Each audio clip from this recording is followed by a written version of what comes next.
ଯୋଗର ଯୋଡ଼ି କାର୍ଯ୍ୟ କରିବା। ଦୁଇ ଜଣ ପିଲାକୁ ଆମେ ଡାକିଛେ। ଦୁଇ ଜଣ ଜଣେ ପ୍ରଥମେ ଯୋଗକୁ କରିବ। ସେ ପିଲାଟି ବର୍ତ୍ତମାନ ଟିଏଲଏମ୍ କୁ ଧରିଛି। ସେ ପିଲା କରିସାରିଲା ପରେ ଆମର ଏ ପିଲାକୁ ଦେବା, ସେ ପିଲା ବି କରିବ। ବର୍ତ୍ତମାନ ଷ୍ଟାର୍ଟ କରିବା ଯୋଡ଼ି କାର୍ଯ୍ୟ।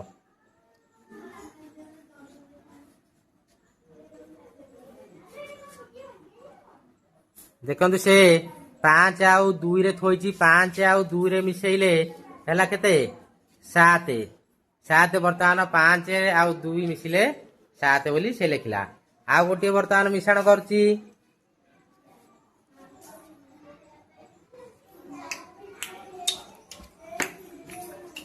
6 ଆଉ 2 ରେ ମିଶେଇଲା ହେଲା 8। ବର୍ତ୍ତମାନ ଲେଖିଲା 6 ମିଶାଣ 2 8 ବୋଲି ସେ ଲେଖିଲା। ଆଉ ଗୋଟିଏ ମିଶ୍ରଣ ବର୍ତ୍ତମାନ ଯୋଗ କରିବ। 4 ଆଉ 2 ରେ ମିଶେଇଲେ କେତେ ହଉଛି ସେ ବର୍ତ୍ତମାନ ଆଉ ଗୋଟେ ଯୋଗ କରିବ। 4 ଆଉ 2 ରେ ମିଶେଇଲେ 6। ଦେଖ 4 ଆଉ 2 ରେ ମିଶେଇଲେ ସେ ବାଲାନ୍ସଟା ପୁରା ସମାନ ଭାବରେ ରହୁଛି। ଯାହାଦ୍ୱାରା ସେ ଜାଣିଲା ଯେ 4 2 ମିଶେଇଲେ 6। ୟାର ଓଜନ ଯେତିକି ତାର ଓଜନ ସେତିକି, ୟାର ଭାଲ୍ୟୁ ଯେତିକି ତାର ଭାଲ୍ୟୁ ଯେତିକି। ତେଣୁ 4 2 ମିଶେଇଲେ ସେ ଯେତିକି ମୂଲ୍ୟ ତାର 6 ସାଙ୍ଗରେ ସମାନ। ଏଇଥିରୁ ପିଲାଟା ବୁଝିଲା ଯେ 4 ଆଉ 2 ର ମୂଲ୍ୟ ଯେତିକି 6 ର ମୂଲ୍ୟ ସେତିକି। ବର୍ତ୍ତମାନ ଆର ପିଲାକୁ କହିବା, ସେ ମଧ୍ୟ ସେଇ ଯୋଡ଼ି କାର୍ଯ୍ୟକୁ କରିବ। ସେ ବର୍ତ୍ତମାନ ଅଲଗା ଅଲଗା ସଂଖ୍ୟା ନେଇକିରି ସେ ଯୋଡ଼ି କାର୍ଯ୍ୟକୁ କରିବ।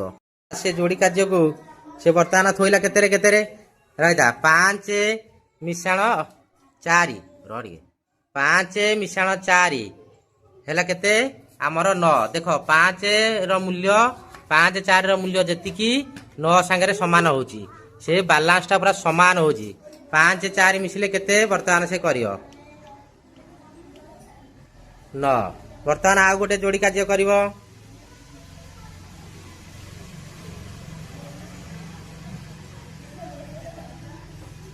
ବର୍ତ୍ତମାନ ସେ କଲା 5 ମିଶାଣ 2। 5 ମିଶାଣ 2 କେତେ ହେଲା 7। 5 ଆଉ 7 ରେ ଦେଖ ପୁରା ଆମର ନିକିତି ଭଳିଆ ପୁରା ସମାନ ଅଛି କଣ୍ଟାଟା।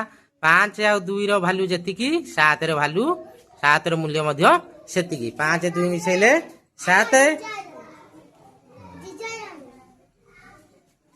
ଆଉ ଗୋଟେ କର।